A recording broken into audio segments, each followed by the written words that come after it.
Spanish philosopher and essayist José Ortega y Gasset stated in his 1929 book, The Revolt of the Masses, that nature is always with us. It is self-supporting. In the forests of nature we can be savages with impunity. But it does not happen in the world of civilization, which is ours. Civilization is not just there. It is not self-supporting.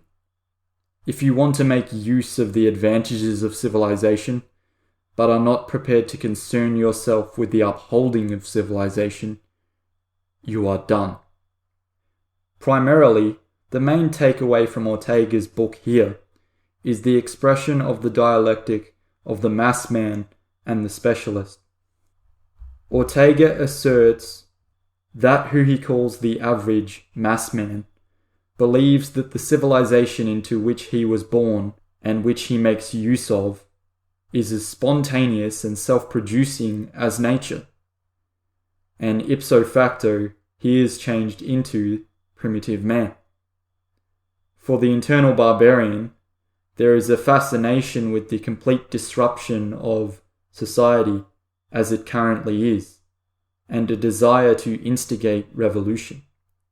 It is important to recognize that just as civilization is not just there, revolutions also don't just happen. They don't just coalesce out of the ether. Chaos gathers momentum while order deteriorates. Thus, there is typically plenty of warning before complete collapse, but only for those who are awake to it. Two of the fundamental symptoms of emerging revolution prior to any revolutionary action are as follows. Firstly, destructive criticism of the existing order. And secondly, revolutionary theorizing and agitation. Destructive criticism is distinctly different to constructive criticism. Constructive criticism can be a remedy for current perceived defects and a blueprint to betterment, while destructive criticism, on the contrary, protests current perceived defects in a bitter, disgruntled, pessimistic manner, and tends to despair against the existing social order, either asserting or implying that reform can only come through sweeping changes of a revolutionary character. Precisely what the destined goal is to be is, at the start, seldom clearly described. The second stage of emerging revolution is the stage of revolutionary theorizing and agitation. Destructive criticism is thus little more than a voicing of emotions which hitherto were silent or inarticulate, an incipient revolt against things as they exist, whatever these may be.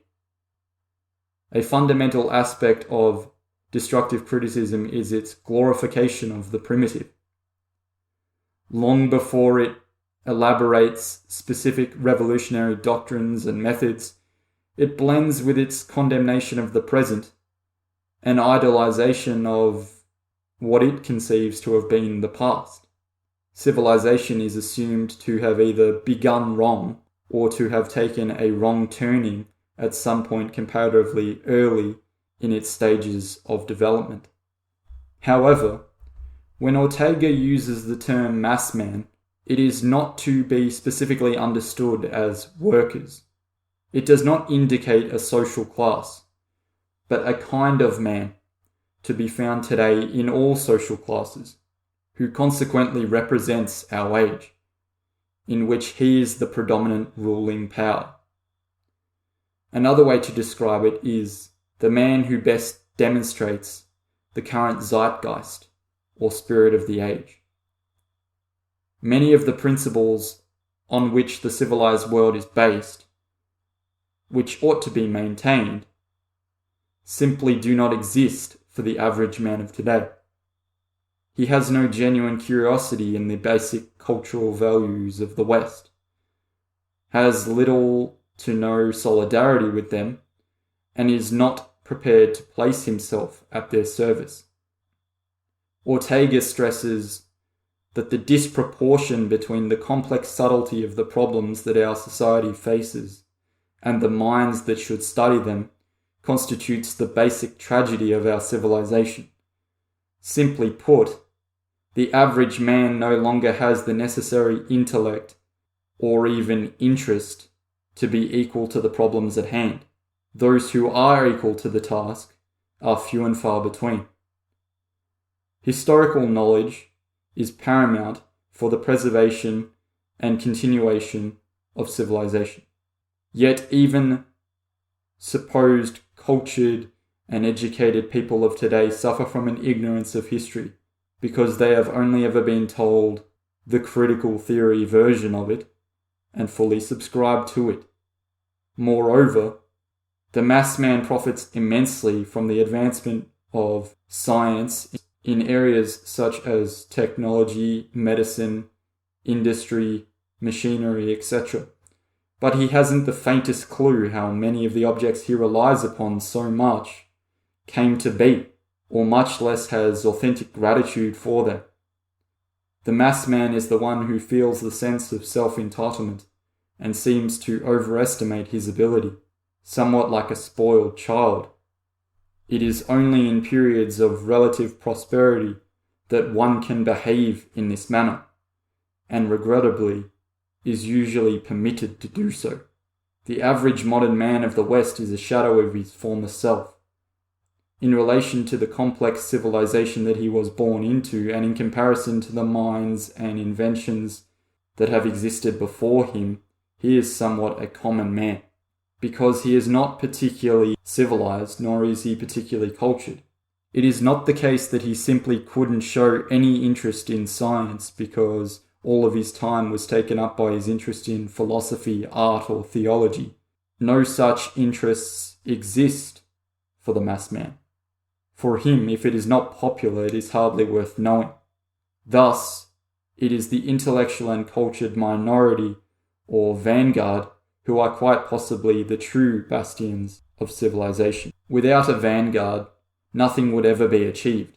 The importance of such a group needs to be stressed, to encourage enthusiasm to embrace the need for high standards and expectations in life, for ourselves, for our culture, and any resultant civilization. Ultimately, civilization has deprived modern man of the faculties and instincts that primitive man depended upon. However, without the structure of civilization, modern man would struggle.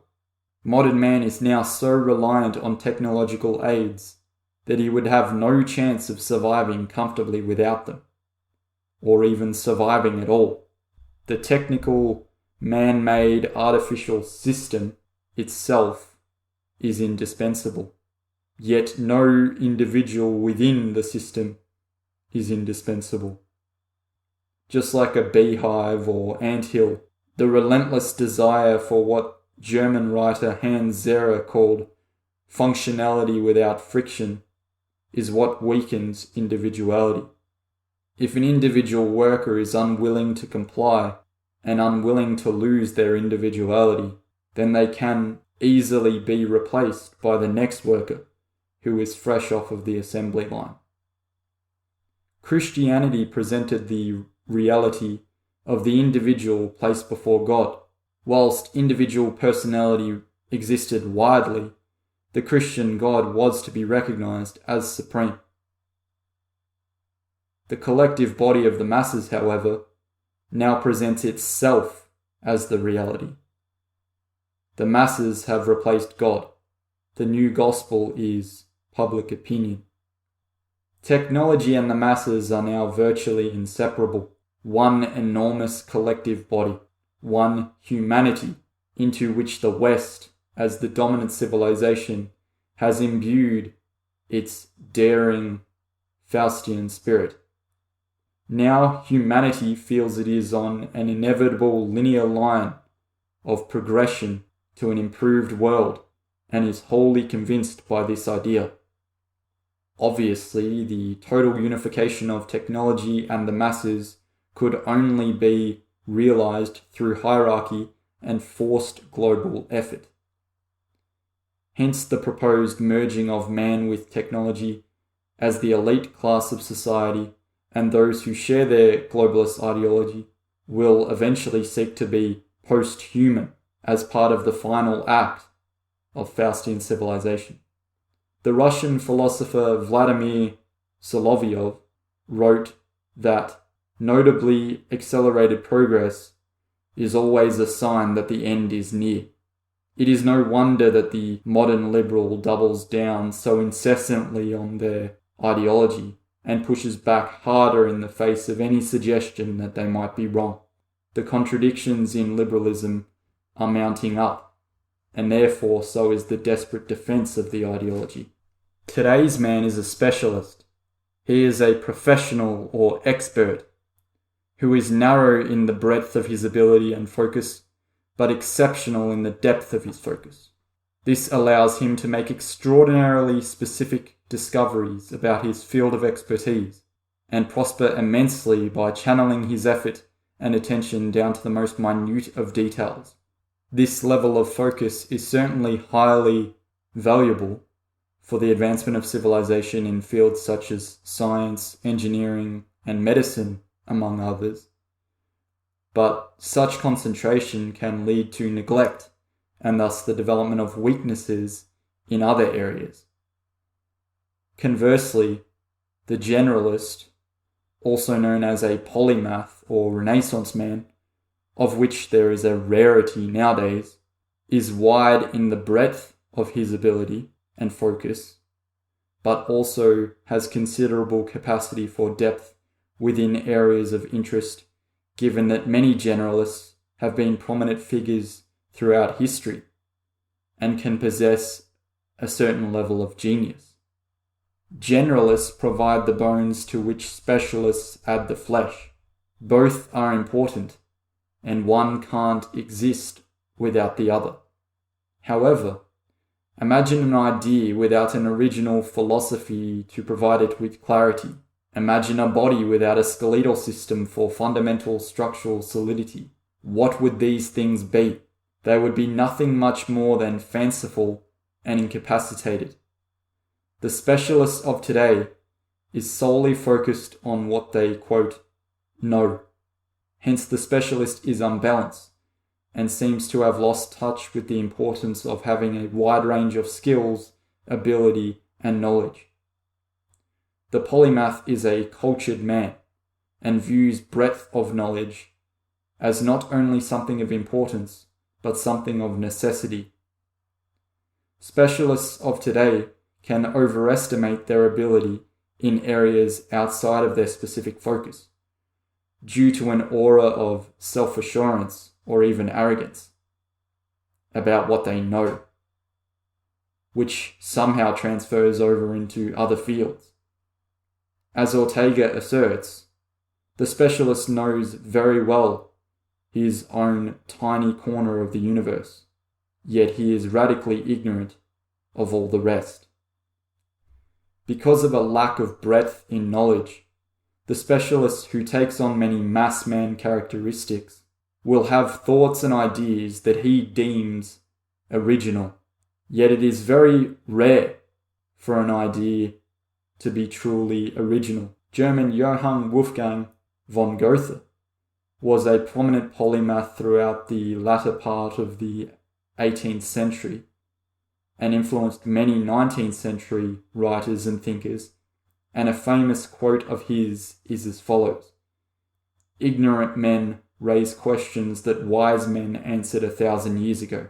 There is certainly a great deal of truth to this statement.